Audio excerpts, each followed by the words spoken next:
Hello everybody and welcome. If you notice that this looks a little bit different than the hotel room that I was in when I uploaded on Saturday, that's because I filmed Saturday's video a week ago and I'm in a different hotel room this week because this is what life looks like when you are living out of a hotel because you started a new job an hour away. Welcome everyone to a new IllnessFakers video. I am going to be working on the Cheyenne video in the next month and a half. It's just there's a lot to go through. There should have been a lot to go through with Dani as well, but we'll get to that. I know that with Jackie I covered someone who's no longer a victim of the IllnessFakers community because she died. And so I thought this week I would do Dani, someone who is still being targeted by the IllnessFakers community. And initially I was going to do Cheyenne next. However, the raw life is coming back and I want to get to the raw life before they start posting about the raw life again because I have an outside video topic that I want to do about the raw life, so we'll get to that. The research for this video was actually quite slow and difficult. You see, Dani has been a target of the IllnessFakers community since 2017, which has been like 7 years. And you would think that means that there was loads of evidence and a good original post and timelines and all of the things that I had to work with when I was doing things for Jackie. However, in reality, there is none of that for Dani, and I don't understand why. Dani seems to be one of the original people that they were making fun of, along with Jackie, Denise, Emily Fisher, all of those like 2017 to 2019 era chronic illness influencers. But when it comes to Dani, there's just nothing.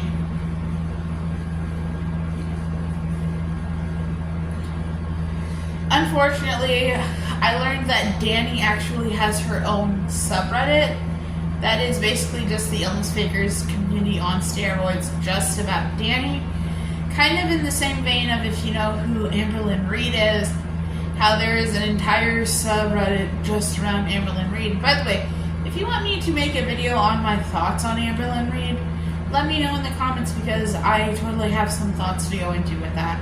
Going through about, I want to say about 4 years of background stuff on Dani that I was able to surmise from the timeline, what I can tell is that Dani has several conditions. She has IBS, she has POTS, gastroparesis, fibromyalgia.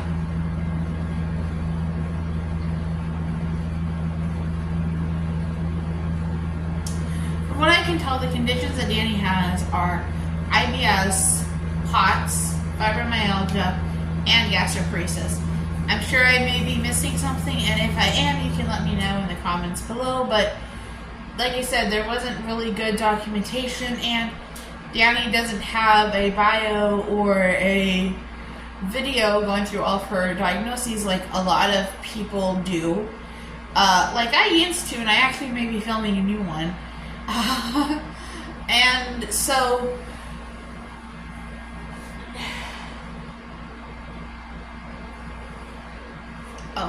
it's also important to mention that Dani has a history of anorexia, and we're going to be getting into that in the timeline. So when we first pick up Dani, we see that Dani was posting in 2016. She was posting heavily about two things: being in anorexia recovery and also having gastroparesis, which is something that I think is quite difficult to deal with. If you have been on my channel for any length of time, you know that I have a history of atypical anorexia, and also I have a history of GERD, which causes me to have stomach problems. And when I was having very severe GERD symptoms in 2022, I started to have my anorexia thoughts come back. I started to have my panicking over food and overweight come back. And so you'll see a lot going back and forth where Dani will have times where she complains about how she can't eat and she's sick and nauseous and wants to get better from that, but then also have times where she complains about her weight and being afraid because her weight is going up. She also talked pretty extensively about some discrimination or stigma that she faced as being someone who is on Social Security disability for, at that time, for her anorexia, which she said made it difficult because doctors didn't believe that anorexia, which I will remind you guys, not just valid mental health disorder, but also one of the most deadly mental health disorders.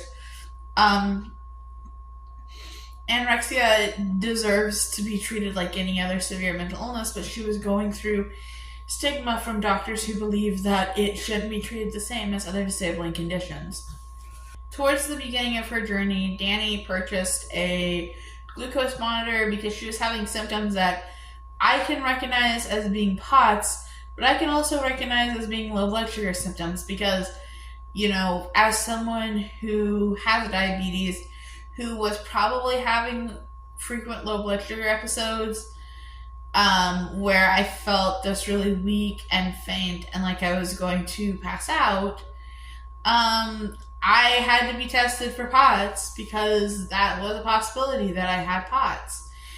But to me, it makes sense why Dani would get a blood sugar meter. I mean, especially nowadays, blood sugar meters at Walmart are like $7 or $8, and then the strips you can get 50 for $9. So to me that makes sense, but to the IllnessFakers community, this was proof of something devious. This was proof that she was trying to exaggerate her symptoms.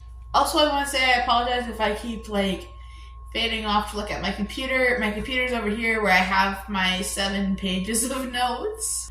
Another important caveat is that the concept of someone having anorexia and gastroparesis is not new.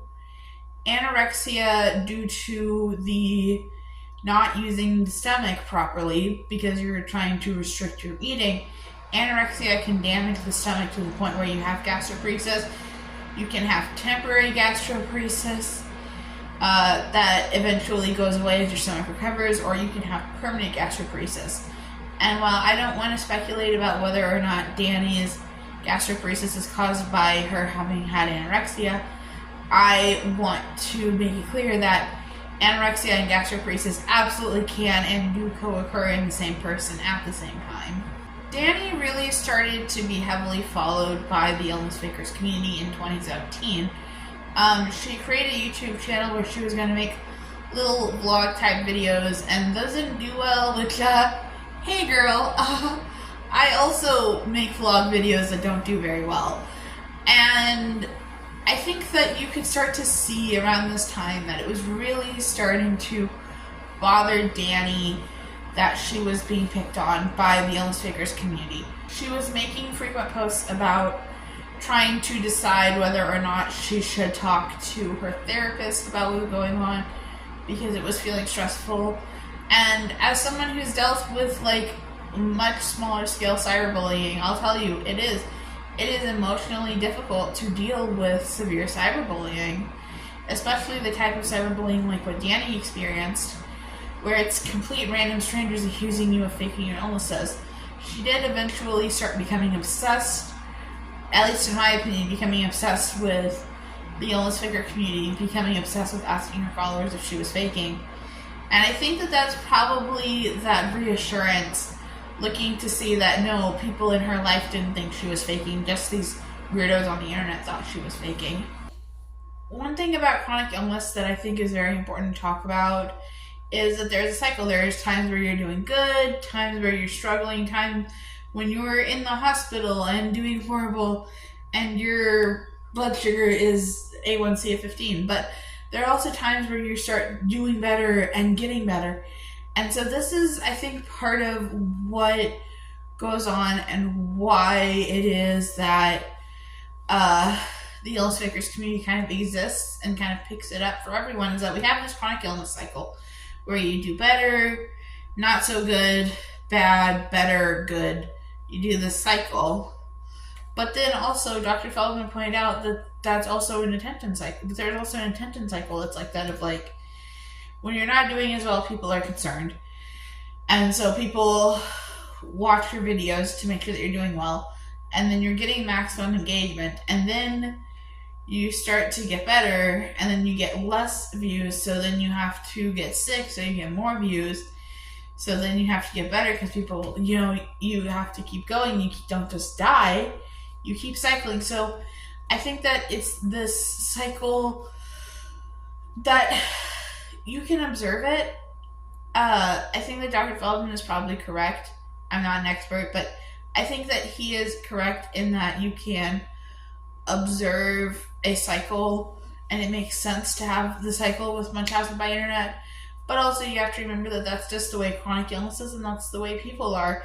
People are way more interested. Like, I'm pretty sure that if I did a vlog from the hospital because my A1C was super high and I was in DKA, don't worry, that's not happening right now. But I think that if I did make a video like that, you guys would be super, super concerned. That's why I didn't post the videos that I filmed when I was in the hospital in September, and why well, actually, there was a multitude of reasons why I didn't film anything when I was in the hospital in February. Dani's content is at times triggering, especially for me as someone with a history of body dysmorphia. It's very difficult to see someone posting images that are quite clearly trying to prove how skinny they are, body checking images.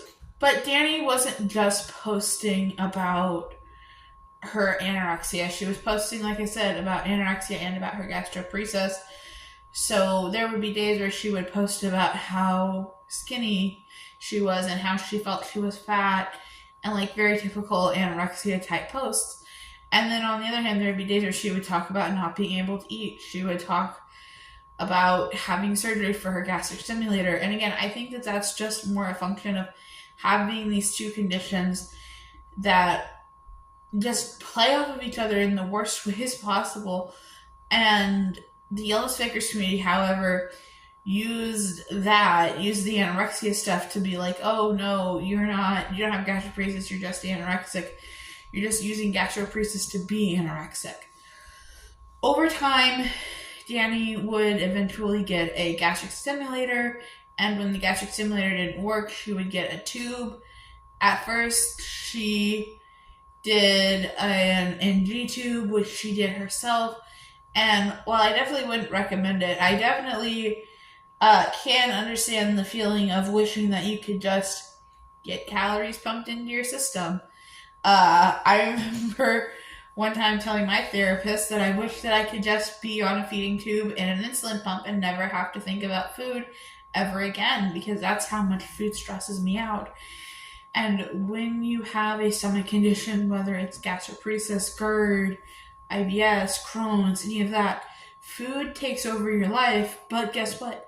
When you have an eating disorder, whether it's anorexia, bulimia, or binge eating disorder, or orthorexia, or the lesser known eating disorders, of course, that eating disorder also takes over your life. Like, the thoughts of food take over your life. I never think about food more than when I am dealing with atypical anorexia. That literally will be all that I think about for like months at a time, from the moment I wake up to the moment I go to bed. When I wake up, I think how excited I am that I get to eat, and when I go to bed, I think about how if I go to sleep and I don't wake up, pretty soon I'll be able to eat again. That's all you think about. There are other things that I want to get into with Dani, such as eating the quote-unquote wrong thing and how people will attack chronic illness influencers for not being model patients.